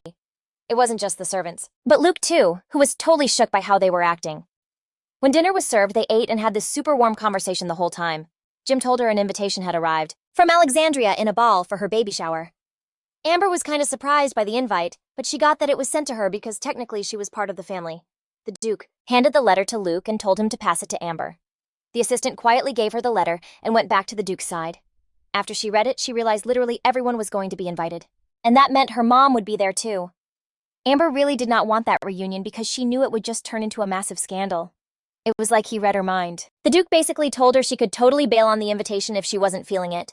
Plus, he wasn't even going to be her date, but she was still like, yeah, I'm going. The Duke didn't even argue, just told her to have a good time. And when Amber showed up at the ball, the Emperor's palace was looking as stunning as ever. Right at the entrance, she was greeted by Alexandria herself, who was seriously so happy she came. The Emperor's daughter looked super cute and immediately started dishing on all the drama that had happened since they last saw each other. Amber listened closely, just soaking it all in, and couldn't help but admire her. But then a little ways off, 2 girls were whispering and kept shooting looks at the Duchess. Amber got a super bad vibe from the whole situation, so she decided to just wander around the palace to get away. But as she was walking down a hall, she heard footsteps right behind her. She spun around, and of course it was her stepmother. Talk about an annoying run-in. Anna greeted her, in that totally sarcastic voice of hers, pointing out how Amber hadn't even bothered to say hello and was already trying to escape. Getting way too close, her mom suggested they find a private spot to talk. But Amber wasn't budging. She just asked what her mother wanted from her. Anna got so mad that Amber was being clueless and totally snapped. She was like, "Don't tell me you have no idea about the rumors flying around about you and the Duke." Amber was genuinely confused about what rumors she meant. Anna was so over Amber's attitude that she just started shouting, completely losing her cool. Her mom laid it all out, the rumors spreading through the nobility, and then demanded to know if the Duke was for sure not going to divorce her. It finally clicked for Amber what her mom was freaking out about. Duchess Missy was the one who started all this trash talk. Anna acted all disappointed, blaming Amber's attitude and disobedience, claiming that because of her they were constantly being embarrassed. But Amber was so over being insulted and basically told her mom to get lost. Her mother was completely stunned by her daughter's nerve. But Amber just blew her off, saying it was late and she was heading to her room to chill. Realizing she was totally losing control of the conversation, Anna tried a new tactic, reminding her that if she ditched the family, she'd just be some random girl off the street that nobody wanted. Amber tuned out her mother's whining, turned her back, and walked straight for the door. As she reached for the handle, she could hear her mom screeching about her working her magic on the Duke. Amber was so done with the drama. She swung the door open and asked the butler to show Mistress Anna out. The mistress was absolutely fuming at being dismissed like that. But Amber had stopped listening. She got her final word in saying she couldn't care less what they thought, and with that she was out. As the butler led her furious mom to the exit and shut the door, Anna was still screaming threats. But Amber didn't give it a second thought. She'd already made up her mind about everything, and she was going to leave the Duke whatever it took, because she deserved to be happy. The next day, the Duchess went down for tea with the Empress. Emily immediately started asking about the Duke, and how they were doing, adding that she really hoped the young Duchess would visit them more often. Amber promised she'd try her best, feeling a pang of guilt for having to lie. After hanging out for a little while longer, she made small talk with some other girls, all while daydreaming about how she'd finally escape the Duke and be free. Totally over the social scene, Amber slipped out into the garden for a walk. All of a sudden, a crazy wind kicked up and messed with her hair. It got so chilly in the garden it felt like winter was about to hit. Then out of nowhere, the little priest she'd met at Thomas's temple just appeared right in front of her. The Duchess was totally surprised to see him there, but was actually super happy about it. They said their hellos, and Amber immediately asked if Thomas was with him. After pulling a leaf out of her hair, the boy told her that yeah, Thomas was here, but he was slammed right now and couldn't meet with her. But he did ask him to keep an eye on Amber and help her out if she needed it. The little priest then introduced himself, telling her his name was Alan. Alan then asked what the Duchess's name was, if it was okay to ask. Forgetting about what anyone might think, Amber went ahead and told the little priest her name. Alan thought her name was really cool. Still, Amber was kind of worried about him being all alone in a garden this massive. As it turned out, the priest Thomas had given him permission to explore, which totally surprised her. Alan just shrugged his shoulders and smiled. Amber suggested he walk with her since a garden that big was an easy place to get lost. The priest agreed to her offer. The Duchess took his hand and they started walking through the garden together. But Alan promised Amber he wouldn't have gotten lost by himself anyway. He admitted that he was actually way older than he looked. Amber was like, "Okay, so how old are you really?" But Alan decided to keep it a secret for now, joking that guys with secrets are more attractive, and they walked through the garden just talking and chilling, even about how crazy busy Thomas was. Amber was pretty bummed out that she wouldn't get to see the priest. However, she'd already heard he was going to be swamped for the whole month, and she was leaving in just 3 days. But Alan tried to cheer her up, saying that Thomas had given him a mission. He said he would be the one to help her while Thomas couldn't. Alan promised that even when Amber went back to her own palace, he would be there for her. But looking at the little priest, the Duchess had no clue how he could possibly help. And then all of a sudden, Alan stopped and was all, "I wanted to keep this on the DL, but your reaction is just too cute." He took a step back and this insane warm light just exploded around him. When it vanished, instead of the little priest, a super hot guy who looked about 20 was standing there. Seeing her totally shook, Alan just smirked and said, "Yeah, this is the real me." Amber's jaw literally hit the floor. Then the priest, Alan explained he could use magic to change his look. He totally waited for her to process it all. The Duchess was stunned, and Alan apologized for, having to trick her a little. Amber literally couldn't look away from the priest's new vibe. Something about him was just pulling her in. He explained he wasn't on Thomas's level yet, but he was definitely strong enough to help her out. Alan got closer to Amber, and she saw he was holding something. It was a small orb. He called it a divine artifact, and said it had to be kept with the pendant no matter what. He handed the orb to her, and for a moment it glowed with that same light.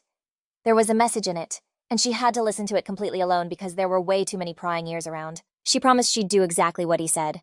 Alan also added that sacred magic was super exclusive, and then poof, made a flower appear out of thin air. He gave the flower right to the Duchess, and said that anyone with magic is basically a favorite of the gods.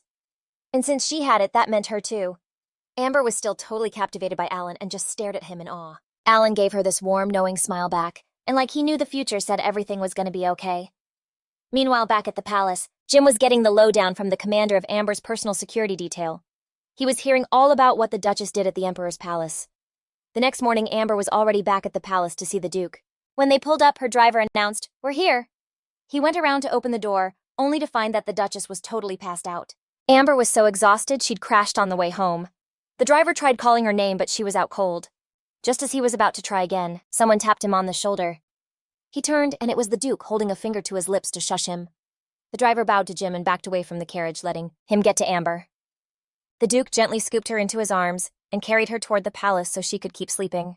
He looked down at her so softly and whispered he was glad she was home. Amber slept through the entire thing as he carried her inside. The day before, the commander had reported that the Duchess was playing it cool and hadn't done anything suspicious. He also mentioned that some priest was with her on one of her walks. Jim was like, a priest, and immediately wanted to know what they were talking about. But the guards couldn't get close enough to eavesdrop. After hearing the report, the Duke ordered them to keep her on a tight leash and report everything. After that convo, the Duke couldn't stop thinking about Amber's behavior. The whole thing was giving him a massive headache. He just couldn't convince himself she was being 100% real with him, so he decided to watch her from the shadows.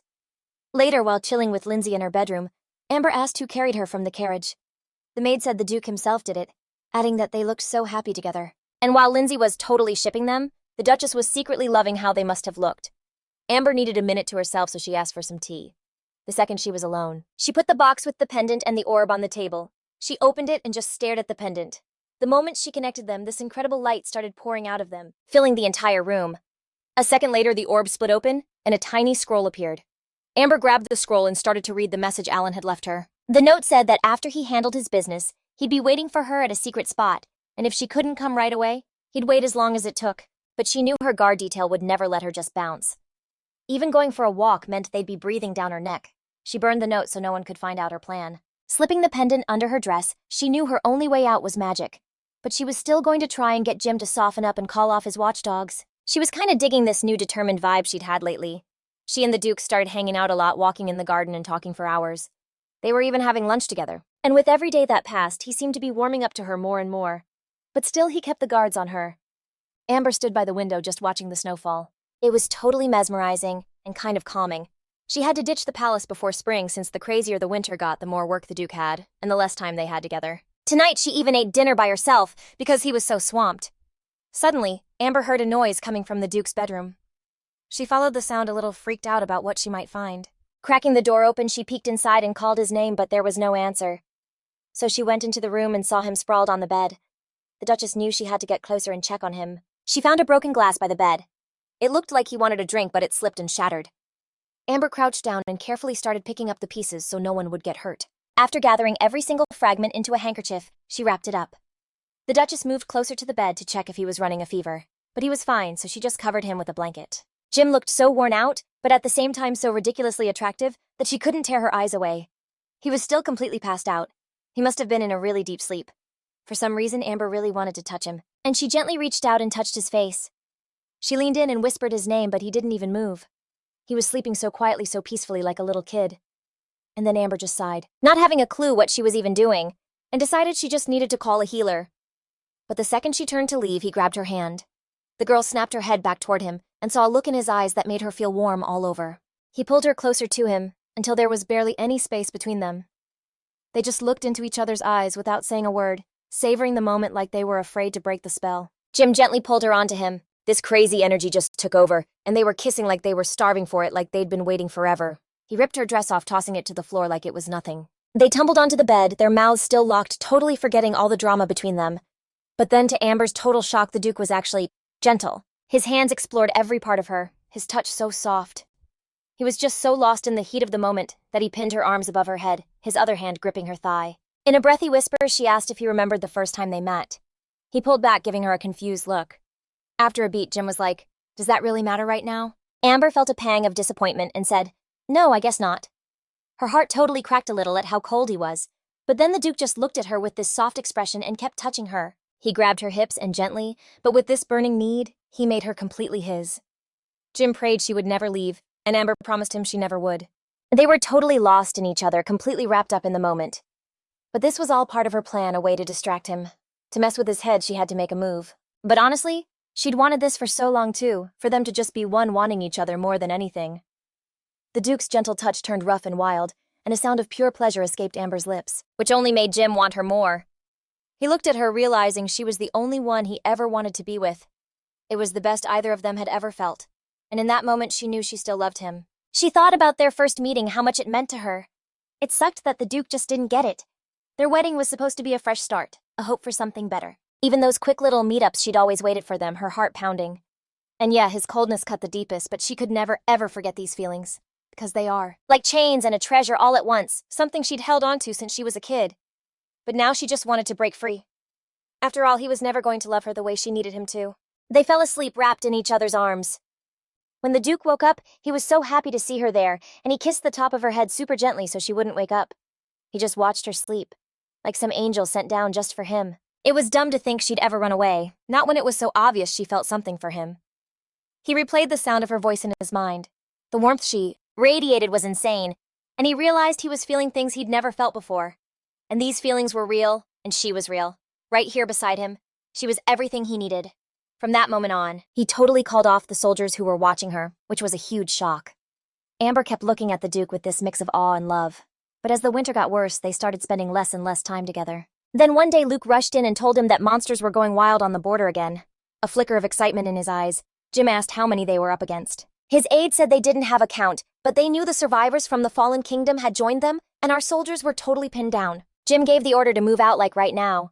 The servants nearby were all wishing him good luck, but he hesitated for a sec, which made Luke look at him funny. The Duke told Luke to get the horses ready and wait. Then he spun around and practically sprinted to find Amber and say goodbye. He was racing up the stairs to her room when he ran right into her. "What's wrong?" she asked. He explained that things were messy at the borders, and he had to go for a bit. Amber was surprised he never told her where he was going before. The way he looked at her was as if he was scared it was the last time he'd ever see her. She just stared back totally speechless. He stepped closer and said her name, but before he could finish, she put her hand on his chest and promised she'd wait for him. Hearing that made him so happy, and he tried to burn this moment into his memory, her voice, her eyes. But still a tiny doubt crept in, wondering if she really meant it. But then he thought about their nights together, and her whole vibe lately, and all those doubts just melted away. She was standing right there looking at him with total hard eyes, and he promised he'd be back before she knew it. If she'd only had a clue what was about to go down, she never would have let him walk away.